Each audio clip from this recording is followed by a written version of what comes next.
ಒಂದ್ ಊರಲ್ಲಿ ದಿವ್ಯಾ ಅನ್ನುವ ಚಿಕ್ಕ ಹುಡುಗಿ ಇದ್ಲು. ಅವಳ ತಾಯಿ ಸುಜಾತ. ಅವಳ ತಂದೆ ಚಿಕ್ಕ ವಯಸ್ಸಲ್ಲೇ ಒಂದು ಆಕ್ಸಿಡೆಂಟ್ ಅಲ್ಲಿ ತೀರ್ಕೊಂಡ್ರು. ಅವರದು ತುಂಬಾ ಬಡ ಕುಟುಂಬ.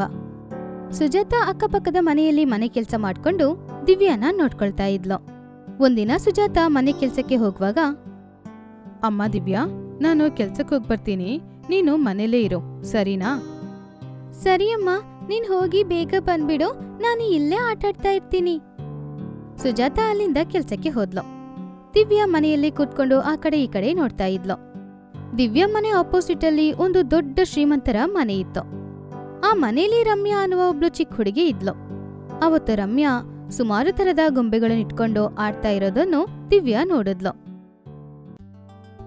ಆಹಾ, ಇವಳತ್ರ ಎಷ್ಟು ಗೊಂಬೆಗಳು ಇದೆ, ನೋಡೋದಕ್ಕೇನೆ ತುಂಬಾ ಚೆನ್ನಾಗಿದೆ. ಇನ್ನು ಅದ್ರ ಜೊತೆ ಆಟಾಡ್ಕೊಂಡಿದ್ರೆ ಎಷ್ಟು ಸಂತೋಷ ಆಗುತ್ತೆ. ನಾನ್ ಕೂಡ ಅವಳ ಜೊತೆ ಹೋಗಿ ಅದ್ರ ಹತ್ರ ಆಟಾಡ್ಕೊಳ್ತೀನಿ. ಹಾಗಂತ ರಮ್ಯಾ ಹತ್ರ ಹೋದ್ಲು. ಆದ್ರೆ ರಮ್ಯಾ ದಿವ್ಯಾನ ತಲೆ ಎತ್ತಿ ನೋಡ್ಲು ಕೂಡ ಇಲ್ಲ. ನಾನ್ ಕೂಡ ಇಲ್ಲಿ ನಿನ್ ಜೊತೆ ಆಟಾಡ್ಬೋದಾ ಹಾಗಂತ ಕೇಳಿದ್ಲು ದಿವ್ಯಾ. ಆಗಲ್ಲ, ಇವುಗಳೆಲ್ಲ ನನ್ ಗೊಂಬೆಗಳು. ನಿನ್ ತರ ಬಡವ್ರ ಜೊತೆ ನಾನು ಆಟಾಡ್ಕೊಳ್ತಿದೀನಿ ಅಂತ ಗೊತ್ತಾದ್ರೆ ನಮ್ಮಮ್ಮ ನನ್ನನ್ನ ಸುಮಾರು ಬೈತಾರೆ. ಆದ್ರೆ ನಿನ್ ತರ ಬಡವ್ರು ಈ ರೀತಿ ಗೊಂಬೆಗಳ ಜೊತೆ ಯಾಕೆ ಆಟಾಡ್ಕೊಳ್ಬೇಕು? ಇದು ನಿನಗೆ ಸೆಟ್ ಆಗಲ್ಲ. ನೀನ್ ಹೋಗಿ ನಿನ್ ತರ ಬಡವ್ರು ಇರ್ತಾರಲ್ವಾ, ಅವ್ರ ಜೊತೆ ಆಟಾಡ್ಕೊ ಹೋಗು ಹಾಗಂತ ಅವಮಾನ ಮಾಡಿದ್ಲು. ಅದನ್ನು ನೋಡಿ ದಿವ್ಯಾ ತುಂಬಾನೇ ಬೇಜಾರ್ ಮಾಡ್ಕೊಂಡ್ಲು. ಅಲ್ಲಿಂದ ಮನೆಗ್ ಬಂದ್ಲು. ನಾನ್ ಕೂಡ ಅಮ್ಮ ಬಂದ್ಮೇಲೆ ಹಣ ತಗೊಂಡ್ ಹೋಗಿ ಗೊಂಬೆ ತಗೊಂಡ್ ಬರ್ತೀನಿ ಹಾಗಂತ ಅಂದ್ಕೊಂಡ್ಲು. ಹೀಗಿರುವಾಗ ಸ್ವಲ್ಪ ಸಮಯದ ನಂತರ ಅವಳ ತಾಯಿ ಮನೆಗೆ ವಾಪಸ್ ಬಂದ್ರು. ದಿವ್ಯಾ ತಕ್ಷಣ ಅವಳ ತಾಯಿ ಹತ್ರ ಹೋಗಿ, ಅಮ್ಮ ಅಮ್ಮ, ನನಗೆ ಸ್ವಲ್ಪ ಹಣ ಕೊಡ್ತೀಯಾ? ನಾನು ಆಟಾಡ್ಕೊಳ್ಳೋದಕ್ಕೆ ಗೊಂಬೆ ತಗೊಳ್ಬೇಕು. ಅಯ್ಯೋ ಮಗಳೇ, ಇವಾಗ ನನ್ನ ಹತ್ರ ಅಷ್ಟು ಹಣ ಇಲ್ಲಮ್ಮ, ನಾವು ಬಡವರು. ನಾನು ಯಾರ ಹತ್ರ ಆದ್ರೂ ಕೇಳಿ ಹಳೆ ಗೊಂಬೆಗಳನ್ನ ತಗೊಂಡ್ ಬಂದ್ಕೊಡ್ತೀನಿ. ಅದೆಲ್ಲ ನಂಗೆ ಗೊತ್ತಿಲ್ಲ, ನನ್ಗೆ ಹೊಸ ಗೊಂಬೆನೇ ಬೇಕು, ನನ್ಗೆ ಹೊಸ ಗೊಂಬೆನೇ ಬೇಕು ಹಾಗಂತ ಹಠ ಹಿಡಿದ್ಲು. ಆದ್ರಿಂದ ಸುಜಾತೆಗೆ ತುಂಬಾ ಕೋಪ ಬಂತು. ಅವಳನ್ನು ಬೈದ್ಲು. ದಿವ್ಯಾ, ಒಂದ್ಸಲ ಹೇಳಿದ್ರೆ ಅರ್ಥ ಆಗಲ್ವಾ ನಿಂಗೆ? ಇನ್ನೊಂದ್ಸಲ ಈ ರೀತಿ ಮಾಡಿದ್ರೆ ಎಡ್ ಕೊಡ್ತೀನಿ, ನೋಡ್ಕೊ. ಆದ್ರಿಂದ ದಿವ್ಯಾ ಅಳುತ್ತಾ ಅಲ್ಲಿಂದ ಹೋಗ್ಬಿಟ್ಲು. ಒಂದು ಬಾವಿಯ ಹತ್ತಿರ ಹೋಗಿ ಕೂತ್ಕೊಂಡ್ಲು. ಆವಾಗ ಆ ಬಾವಿಯಲ್ಲಿರುವ ದೆವ್ವ ಅವಳ ಅಳುವ ಶಬ್ದ ಕೇಳಿ ಹೊರಗಡೆ ಬಂದು, ಹೇ ಹುಡುಗಿ, ಯಾಕಾಗ ಅಳ್ತಾ ಇದ್ಯಾ? ನಿನಗೆ ಏನ್ ಬೇಕು? ದೆವ್ವನ ನೋಡಿ ದಿವ್ಯಾ ತುಂಬಾನೇ ಹೆದರದ್ಲು. ಅಯ್ಯೋ ದೆವ್ವ, ದೆವ್ವ. ಹೆದರ್ಬೇಡ, ನಾನ್ ನಿನ್ನ ಏನು ಮಾಡಲ್ಲ. ನನಗೆ ಚಿಕ್ಕ ಮಕ್ಕಳು ಅಂದ್ರೆ ತುಂಬಾನೇ ಇಷ್ಟ. ನೀನ್ ಯಾಕೆ ಅಳ್ತಾ ಇದೀಯಾ? ನನ್ನ ಹತ್ರ ಹೇಳು, ನಾನು ಏನ್ ಬೇಕಾದ್ರೂ ಕೊಡ್ತೀನಿ. ಆವಾಗ ದಿವ್ಯಾ ಭಯನ ಬಿಟ್ಬಿಟ್ಟು ದೆವ್ವದ ಹತ್ರ ನಡೆದ ಎಲ್ಲ ವಿಷಯ ಹೇಳಿದ್ಲು. ಅದನ್ನು ನೋಡಿ ದೆವ್ವ ಅವಳಿಗೆ ಸಹಾಯ ಮಾಡ್ಬೇಕು ಅಂತ ನಿರ್ಧಾರ ಮಾಡ್ತು. ಸರಿ, ನೀನು ಚಿಂತೆ ಪಡ್ಬೇಡ, ನಿನಗೇನ್ ಸಹಾಯ ಬೇಕು ಅಂದ್ರೂ ಕೂಡ ನಾನ್ ಮಾಡ್ತೀನಿ. ಹಾಗಂತ ಅವಳಿಗೋಸ್ಕರ ತರತರದ ಗೊಂಬೆಗಳು, ಮ್ಯಾಜಿಕ್ ಮಾಡೋ ಗೊಂಬೆಗಳು ಅಂತ ಸುಮಾರು ಗೊಂಬೆಗಳನ್ನು ಪ್ರತ್ಯಕ್ಷ ಮಾಡ್ತು. ಅದನ್ನು ನೋಡಿ ದಿವ್ಯಾ ಸಂತೋಷದಿಂದ ಡ್ಯಾನ್ಸ್ ಮಾಡ್ತಿದ್ಲು. ಇದೆಲ್ಲ ನಾನ್ ಕೊಟ್ಟೆ ಅಂತ ನೀನು ಯಾರತ್ರನೂ ಹೋಗಿ ಹೇಳ್ಬಾರ್ದು. ಸಂತೋಷವಾಗಿ ಹೋಗಿ ಆಟ ಆಡ್ಕೋ. ನಿನಗೇನ್ ಬೇಕು ಅಂದ್ರೂ ಕೂಡ ಇಲ್ಲಿ ಬಂದು ನನ್ನ ಅಮ್ಮ ಅಂತ ಕರಿ, ನಾನ್ ಬರ್ತೀನಿ, ಸರಿನಾ? ಸರಿ ಅಮ್ಮ. ಹಾಗಂತ ದಿವ್ಯಾ ಆ ದೆವ್ವಕ್ಕೆ ಧನ್ಯವಾದ ಹೇಳಿ ಗೊಂಬೆಗಳನ್ನು ತಗೊಂಡು ಹೋದ್ಲು. ಗೊಂಬೆಗಳನ್ನು ನೋಡಿ ಸುಜಾತ, ದಿವ್ಯಾ, ಈ ಗೊಂಬೆಗಳು ಎಲ್ಲಿಂದ ಸಿಕ್ತು? ನಾನು ಬರ್ತಿದ್ದಾಗ ಬಾವಿ ಹತ್ರ ಸಿಕ್ತಮ್ಮ. ಹೌದಾ? ಯಾರೋ ನಿನಗೋಸ್ಕರನೇ ಬಿಟ್ಬಿಟ್ಟು ಹೋಗಿದ್ದಾರೆ ಅಂತ ಕಾಣಿಸ್ತಿದೆ. ಹಾಗಂತ ಒಳಗೆ ಹೋದ್ಲು. ಆಮೇಲೆ ಮರುದಿನ ಬೆಳಗ್ಗೆ ದಿವ್ಯಾ ಗೊಂಬೆಗಳ ಜೊತೆ ಆಟಾಡ್ಕೊಳ್ತಿದ್ಲು. ಅದನ್ನು ನೋಡಿ ರಮ್ಯಾ, ಈ ಬಡವರ ಹತ್ತಿರ ಇಷ್ಟು ದುಬಾರಿಯಾದ ಗೊಂಬೆಗಳು ಹೇಗಿರುತ್ತೆ ಹಾಗಂತ ಬೇಜಾರಿಂದ ದಿವ್ಯಾನ ನೋಡಿದ್ಲು. ಅದನ್ನು ನೋಡಿ ದಿವ್ಯಾ, ರಮ್ಯಾ, ನನ್ನ ಹತ್ರ ಸುಮಾರು ಗೊಂಬೆ ಇದೆ, ನೀನ್ ಕೂಡ ಬಂದು ನನ್ನ ಜೊತೆ ಆಟಾಡ್ಕೊಳ್ತೀಯಾ? ಆವಾಗ ರಮ್ಯಾ ತಕ್ಷಣ ಬಂದು ದಿವ್ಯಾಗೆ ಸಾರಿ ಹೇಳಿ ಅವಳ ಜೊತೆ ಆಟಾಡ್ಕೊಳ್ತಿದ್ಲು. ಆಮೇಲೆ ಆ ದಿನದಿಂದ ದಿವ್ಯಾಗೆ ಏನ್ ಬೇಕು ಅಂದ್ರೂ ಕೂಡ ಅವಳು ಬಾವಿ ಹತ್ರ ಹೋಗಿ ದೆವ್ವದ ಹತ್ರ ಕೇಳ್ತಿದ್ಲು. ಆ ದೆವ್ವ ಅವಳಿಗೋಸ್ಕರ ಸಹಾಯ ಮಾಡ್ತಾ ಇತ್ತು. ಒಂದೂರಲ್ಲಿ ದಿವ್ಯಾ ಎಂಬ ಹುಡುಗಿ ಇದ್ಲು.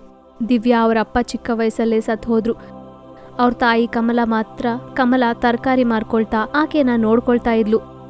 ದಿವ್ಯಾ ಚಿಕ್ಕ ವಯಸ್ಸಿಂದ ತುಂಬಾ ಚುರುಕಾಗಿ ತಿರುಗುತ್ತಾ ಯಾವಾಗ್ಲೂ ಓಡ್ತಾ ಇದ್ಲು. ಅವಳಿಗೆ ಚಿಕ್ಕ ವಯಸ್ಸಿಂದ ಓಡೋ ಸ್ಪರ್ಧೆಯಲ್ಲಿ ಭಾಗವಹಿಸಿ ವಿಜಯ ಸಾಧಿಸಬೇಕು ಎಂಬ ಕೋರಿಕೆ ದೃಢವಾಗಿತ್ತು. ಒಂದು ದಿನ ಅವರಮ್ಮ ತರಕಾರಿಗಳಲ್ಲಿ ಮಾರ್ಕೊಳ್ತಾ ಇದ್ದಾಗ ಅವಳ ಹತ್ರಕ್ಕೆ ಹೋಗಿ, ಅಮ್ಮ, ನನಗೆ ಹೊಸ ಶೂಸ್ ಕೊಂಡ್ಕೊಳ್ಳೋಕೆ ಶೂಸ್ ಬೇಕಮ್ಮ. ನಾನು ರನ್ನಿಂಗ್ ಪ್ರಾಕ್ಟೀಸ್ ಮಾಡಿ ಓಟದ ಸ್ಪರ್ಧೆಯಲ್ಲಿ ಭಾಗವಹಿಸಬೇಕು ಅಂದ್ಕೊಳ್ತಿದ್ದೀನಿ. ಅಯ್ಯೋ, ನಮ್ಗೆ ಯಾಕಮ್ಮ ಆ ಆಟಗಳೆಲ್ಲ? ಅದೆಲ್ಲ ಹಣ ಇರೋರಿಗೆ ಸಾಧ್ಯವಾಗುತ್ತೆ. ಅದು ನನ್ನ ಹತ್ರ ಅಷ್ಟು ಹಣನೂ ಇಲ್ಲ. ನೋಡ್ತಿದ್ಯಲ್ವಾ ನಮ್ಮ ಕಷ್ಟಗಳು, ಎಷ್ಟು ಕಷ್ಟಪಟ್ಟರು ಒಂದು ಹೊತ್ತು ಕಳೆಯೋಕೆ ಸರಿ ಹೋಗ್ತಿದೆ ಆ ಹಣ. ಅದನ್ನು ಕೇಳಿದ ದಿವ್ಯಾ ಏನೂ ಮಾತಾಡದೆ ಪಕ್ಕಕ್ಕೆ ಹೊರಟೋಗ್ತಾಳೆ. ಶೂಸ್ ಇಲ್ಲ ಅಂದರೂ ನನ್ನ ಕಾಲು ಓಡೋಕ್ಕಾಗುತ್ತೆ, ನಾನು ಶೂಸ್ ಇಲ್ದೇನೆ ಪ್ರಾಕ್ಟೀಸ್ ಮಾಡ್ತಿದ್ದೀನಿ ಅಂತ ಕಾಲಿಗೆ ಚಪ್ಪಲಿ ಇಲ್ಲದೆ ಓಡುತ್ತಾ ಪ್ರಾಕ್ಟೀಸ್ ಮಾಡ್ತಾ ಇದ್ಲು. ಆಕೆ ಆಟದಲ್ಲಿ ಭಾಗವಹಿಸಬೇಕು ಅಂತ ತಿಳ್ಕೊಂಡ ಸ್ವಲ್ಪ ಮಂದಿ ಊರಿನಲ್ಲಿರೋರು ದಿವ್ಯಾ ಹೋಗ್ತಿರೋದನ್ನು ನೋಡಿ ಗೇಲಿ ಮಾಡುತ್ತಾ, ನಮ್ಮೂರಿನ ಆಕೆ ಓಡ್ತಿದ್ದಾಳೆ ನೋಡ್ರೋ, ತಿನ್ನೋಕ್ ತಿಂಡಿನೂ ಸರಿ ಇಲ್ಲ, ಆದರೆ ಆಕೆಗೆ ಅವಸರನ ಇಂಥದ್ದು, ಆಕೆಗೆ ಇದೆಲ್ಲ ಅವಸರನ, ಹುಡುಗಿರು ಬಾಯಿ ಮುಚ್ಕೊಂಡು ಮನೇಲಿ ಕೂತ್ಕೊಳ್ಬೇಕು ಅಂತ ಹೇಳನೆ ಮಾಡುತ್ತಾ ಮಾತಾಡಿದ್ರು. ಅದನ್ನ ಕೇಳಿದ ದಿವ್ಯಾ ಏನು ಮಾತಾಡದೆ ಮೌನವಾಗಿ ತಲೆ ತಗ್ಗಿಸ್ಕೊಂಡು ಹೊರಟೋಗಿ ಓಡುತ್ತಾ ಪ್ರಾಕ್ಟೀಸ್ ಮಾಡ್ತಿದ್ದಾಳೆ.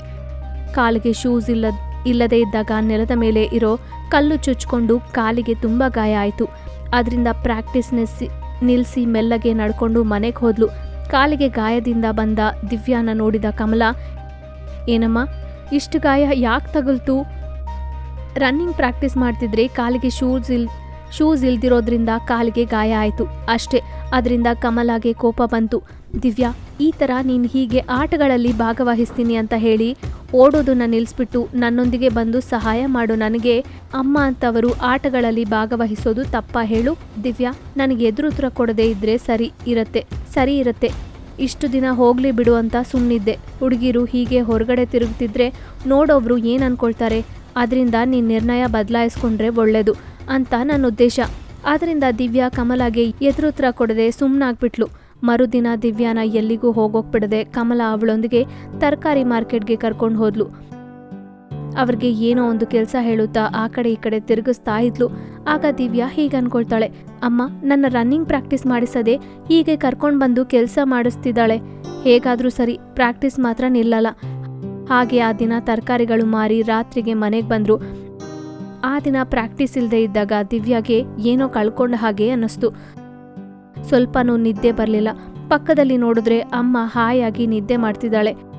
ಹೌದು, ನನಗೆ ಪ್ರಾಕ್ಟೀಸ್ ಮಾಡೋಕ್ಕೆ ಇದೇ ಸರಿಯಾದ ಸಮಯ ಅನ್ಕೊಂಡು ಎದ್ದು ಆ ಕತ್ಲಲ್ಲೇ ಮನೆ ಹೊರಗಡೆಗೆ ಹೋಗಿ ರನ್ನಿಂಗ್ ಪ್ರಾಕ್ಟೀಸ್ ಮಾಡಿ ಬಂದು ಮಲ್ಕೊಂಡು ಹಾಗೆ ದಿನ ರಾತ್ರಿ ಸಮಯದಲ್ಲಿ ಅವರಮ್ಮನಿಗೆ ಗೊತ್ತಾಗದೆ ಪ್ರಾಕ್ಟೀಸ್ ಮಾಡಿಸ್ತಿದ್ಲು.